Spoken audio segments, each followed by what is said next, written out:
The 48 Laws of Power by Robert Greene. Law 25. Recreate yourself. Judgment. Do not accept the roles that society foists on you. Recreate yourself by forging a new identity, one that commands attention and never bores the audience. Be the master of your own image rather than letting others define it for you. Incorporate dramatic devices into your public gestures and actions. Your power will be enhanced and your character will seem larger than life. Observance of the Law 1. Julius Caesar made his first significant mark on Roman society in 65 BC, when he assumed the post of aedile, the official in charge of grain distribution and public games. He began his entrance into the public eye by organizing a series of carefully crafted and well-timed spectacles, wild beast hunts, extravagant gladiator shows, theatrical contests. On several occasions, he paid for these spectacles out of his own pocket. To the common man, Julius Caesar became indelibly associated with these much-loved events. As he slowly rose to attain the position of consul, his popularity among the masses served as the foundation of his power. He had created an image of himself as a great public showman. In 49 BC, Rome was on the brink of a civil war between rival leaders, Caesar and Pompey. At the height of the tension, Caesar, an addict of the stage, attended a theatrical performance, and afterward, lost in thought, he wandered in the darkness back to his camp at the Rubicon, the river that divides Italy from Gaul, where he had been campaigning. To march his army back into Italy across the Rubicon would mean the beginning of a war with Pompey. Before his staff, Caesar argued both sides, forming the options like an actor on stage, a precursor of Hamlet. Finally, to put his soliloquy to an end, he pointed to a seemingly innocent apparition at the edge of the river, a very tall soldier blasting a call on a trumpet, then going across a bridge over the Rubicon and pronounced, "Let us accept this as a sign from the gods and follow where they beckon. In vengeance on our double-dealing enemies, the die is cast."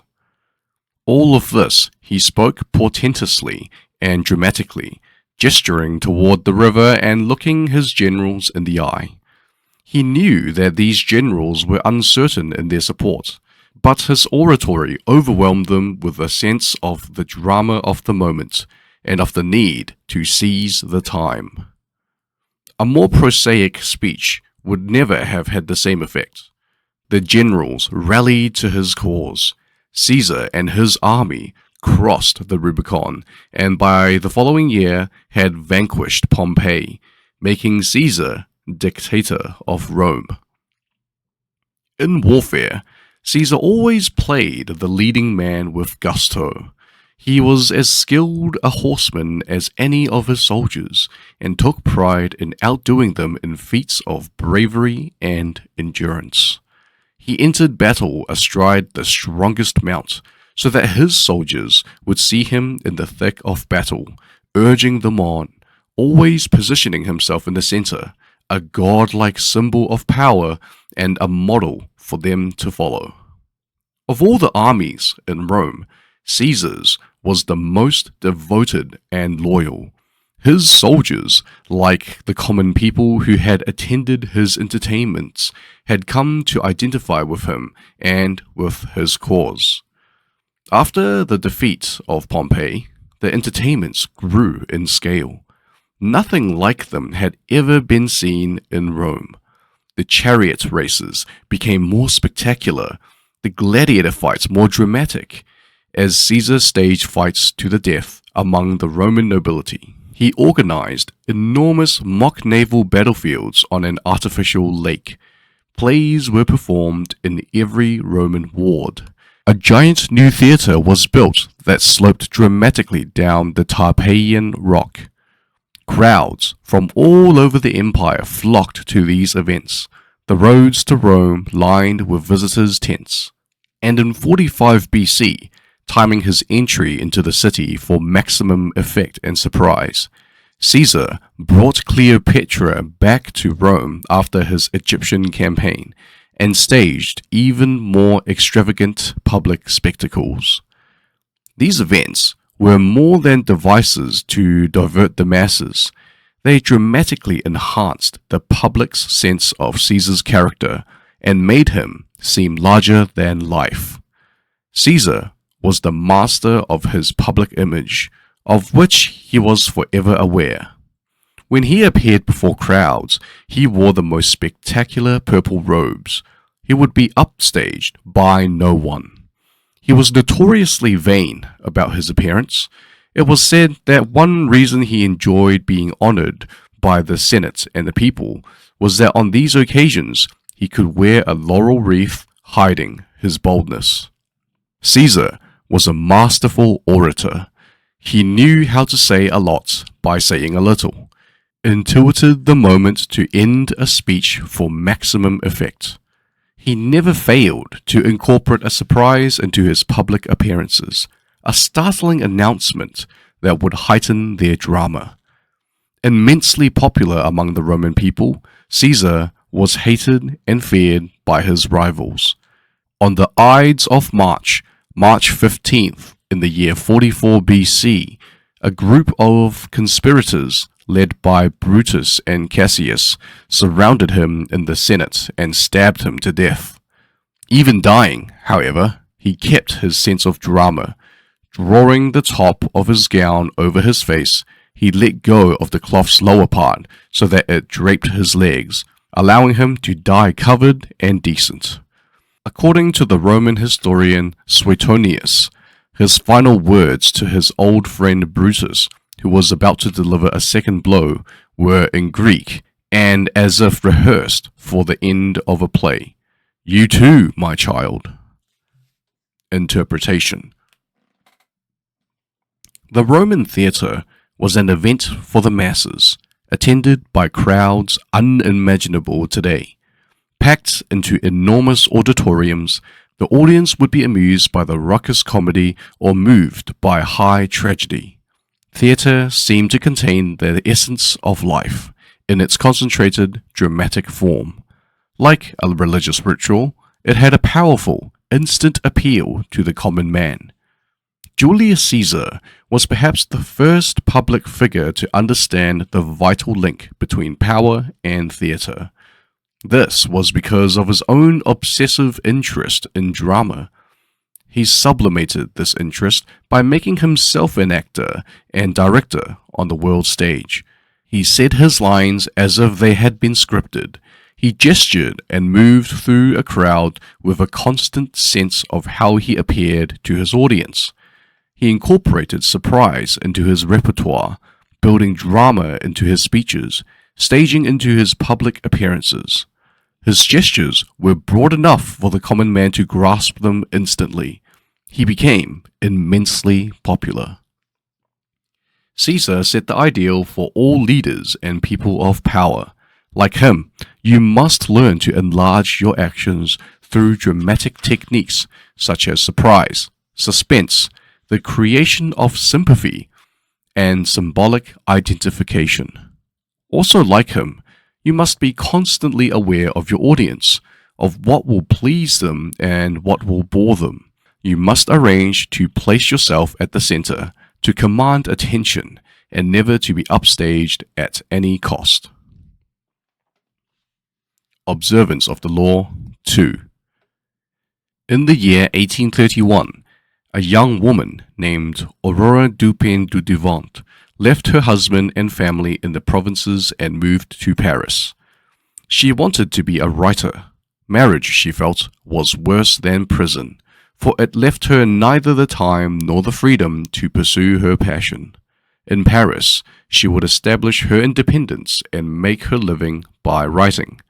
Soon after Dudevant arrived in the capital, however, she had to confront certain harsh realities. To have any degree of freedom in Paris, you had to have money.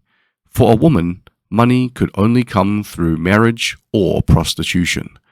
No woman had ever come close to making a living by writing. Women wrote as a hobby, supported by their husbands, or by an inheritance. In fact, when Dudevant first showed her writing to an editor, he told her, "You should make babies, madame, not literature." Clearly, Dudevant had come to Paris to attempt the impossible. In the end, though, she came up with a strategy to do what no woman had ever done. A strategy to recreate herself completely, forging a public image of her own making.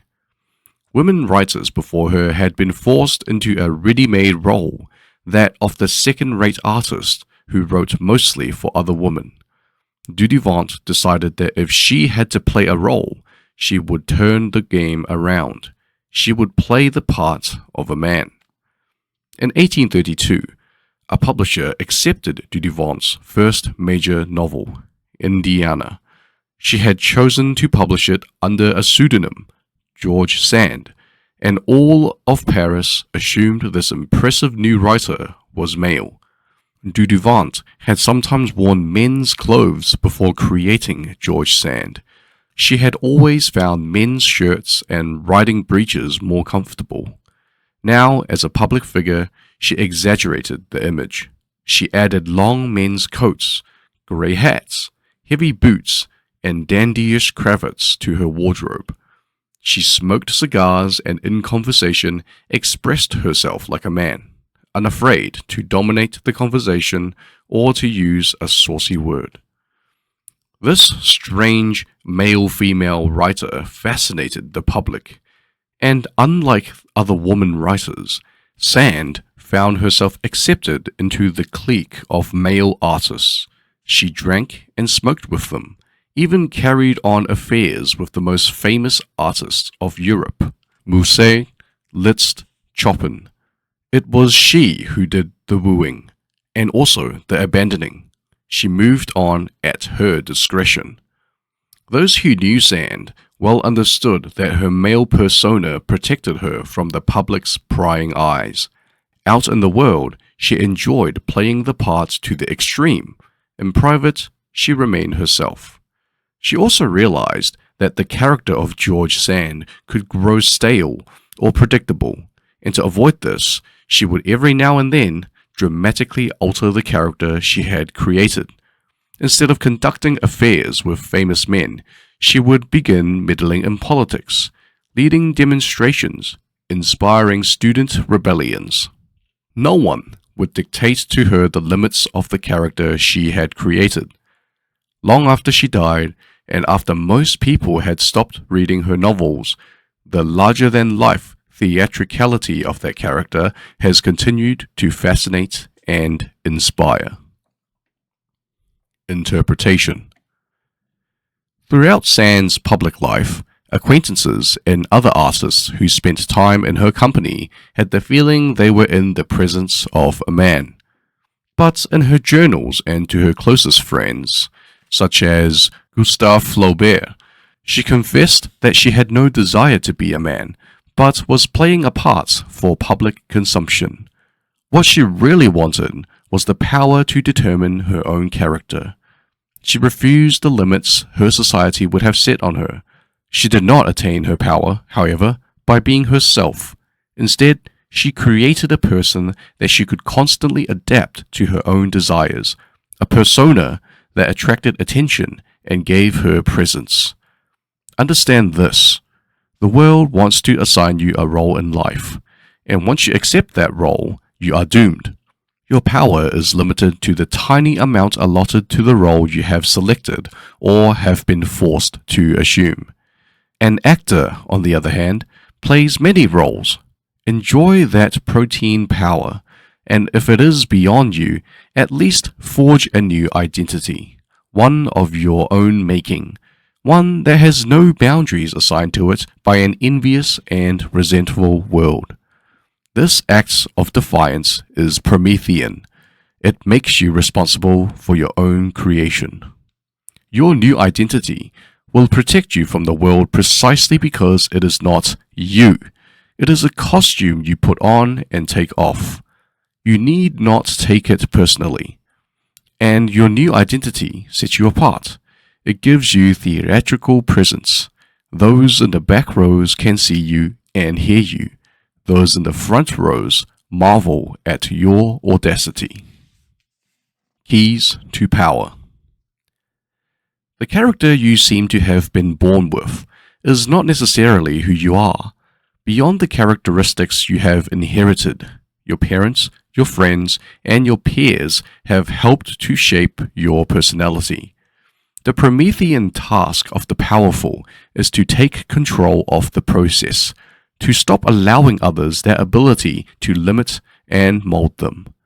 Remake yourself into a character of power. Working on yourself like clay should be one of your greatest and most pleasurable life tasks. It makes you, in essence, an artist creating yourself. In fact, the idea of self-creation comes from the world of art. For thousands of years, only kings and the highest courtiers had the freedom to shape their public image and determine their own identity. Similarly, only kings and the wealthiest lords could contemplate their own image in art and consciously alter it. The rest of mankind played the limited role that society demanded of them and had little self-consciousness. A shift in this condition can be detected in Velázquez's painting, Las Meninas, made in 1656. The artist appears at the left of the canvas, standing before a painting that he is in the process of creating, but has its back to us. We cannot see it.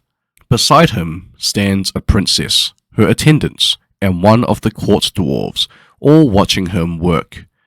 The people posing for the painting are not directly visible, but we can see them in tiny reflections in a mirror on the back wall. The king and queen of Spain, who must be sitting somewhere in the foreground outside the picture. The painting represents a dramatic change in the dynamics of power and the ability to determine one's own position in society. For Velázquez, the artist is far more prominently positioned than the king and queen. In a sense, he is more powerful than they are, since he is clearly the one controlling the image, their image. Velázquez no longer saw himself as the slavish, dependent artist. He remade himself into a man of power, and indeed, the first people other than aristocrats to play openly with their image in Western society were artists and writers, and later on dandies and bohemians. Today, the concept of self-creation has slowly filtered down to the rest of society, and has become an ideal to aspire to. Like Velázquez, you must demand for yourself the power to determine your position in the painting, and to create your own image. The first step in the process of self-creation is self-consciousness. Being aware of yourself as an actor and taking control of your appearance and emotions. As Diderot said, a bad actor is the one who is always sincere. People who wear their hearts on their sleeves out in society are tiresome and embarrassing. Their sincerity notwithstanding, it is hard to take them seriously. Those who cry in public may temporarily elicit sympathy, but sympathy soon turns to scorn and irritation at their self-obsessiveness. They are crying to get attention, we feel, and a malicious part of us wants to deny them the satisfaction. Good actors control themselves better. They can play sincere and heartfelt, can affect a tear and a compassionate look at will, but they don't have to feel it. They externalize emotion in a form that others can understand. Method acting is fatal in the real world. No ruler or leader could possibly play the parts if all of the emotions he showed had to be real. So learn self-control. Adopt the plasticity of the actor, who can mold his or her face to the emotion required. The second step in the process of self-creation is a variation on the George Sand strategy, the creation of a memorable character, one that compels attention, that stands out above other players on the stage. This was the game Abraham Lincoln played. The homespun, common countryman he knew was a kind of president that America had never had, but would delight in electing. Although many of these qualities came naturally to him, he played them up. The hat and the clothes, the beard. No president before him had worn a beard. Lincoln was also the first president to use photographs to spread his image, helping to create the icon of the homespun president. Good drama, however, needs more than an interesting appearance or a single standout moment. Drama takes place over time. It is an unfolding event. Rhythm and timing are critical.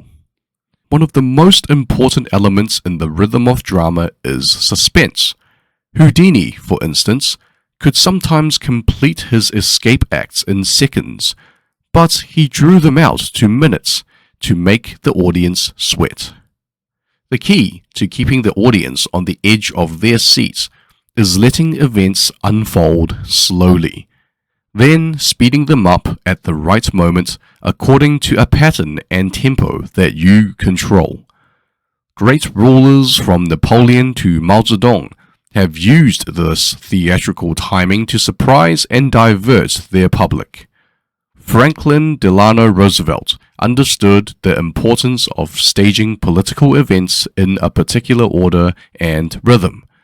At the time of his 1932 presidential election, the United States was in the midst of a dire economic crisis.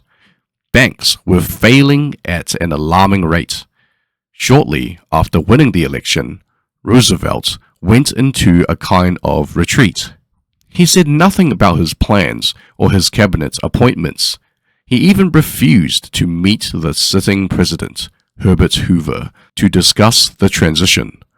By the time of Roosevelt's inauguration, the country was in a state of high anxiety.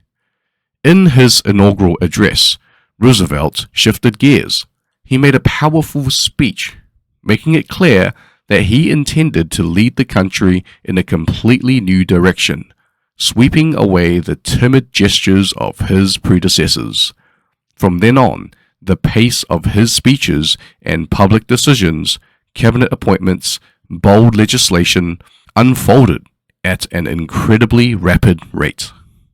The period after the inauguration became known as the 100 Days, and its success in altering the country's mood partly stemmed from Roosevelt's clever pacing and use of dramatic contrast. He held his audience in suspense, then hit them with a series of bold gestures that seemed all the more momentous because they came from nowhere. You must learn to orchestrate events in a similar manner, never revealing all your cards at once, but unfolding them in a way that heightens their dramatic effect. Besides covering a multitude of sins, good drama can also confuse and deceive your enemy. During World War II, the German playwright Bertolt Brecht worked in Hollywood as a screenwriter. After the war, he was called before the House Committee of Un-American Activities for his supposed communist sympathies. Other writers who had been called to testify planned to humiliate the committee members with an angry emotional stand. Brecht was wiser. He would play the committee like a violin, charming them while fooling them as well. He carefully rehearsed his responses and brought along some props, notably a cigar on which he puffed away, knowing the head of committee liked cigars. And indeed, he proceeded to beguile the committee with well-crafted responses that were ambiguous, funny, and double-edged. Instead of an angry, heartfelt tirade, he ran circles around them with a staged production, and they let him off scot-free. Other dramatic effects for your repertoire include the beau geste, an action at a climatic moment that symbolizes your triumph or your boldness. Caesar's dramatic crossing of the Rubicon was a beau geste, a move that dazzled the soldiers and gave him heroic proportions. You must also appreciate the importance of stage entrances and exits. When Cleopatra first met Caesar in Egypt, she arrived rolled up in a carpet, which she arranged to have unfurled at his feet. George Washington twice left power with flourish and fanfare, first as a general, then as a president who refused to sit for a third term, showing he knew how to make the moment count dramatically and symbolically. Your own entrances and exits should be crafted and planned as carefully. Remember that overreacting can be counterproductive. It is another way of spending too much effort trying to attract attention. The actor Richard Burton discovered early in his career that by standing totally still on stage, he drew attention to himself and away from the other actors. It is less what you do that matters, clearly, than how you do it. Your gracefulness and imposing stillness on the social stage count for more than overdoing your part and moving around too much. Finally, learn to play many roles, to be whatever the moment requires. Adapt your mask to the situation. Be protean in the faces you wear. Bismarck played this game to perfection. To a liberal, he was a liberal. To a hawk, he was a hawk. He could not be grasped, and what cannot be grasped cannot be consumed. Reversal. There can really be no reversal to this critical law. Bad theatre is bad theatre. Even appearing natural requires art. In other words, acting. Bad acting only creates embarrassment. Of course, you should not be too dramatic. Avoid the histrionic gesture. But that is simply bad theatre anyway, since it violates centuries-old dramatic laws against overacting. In essence, there is no reversal to this law.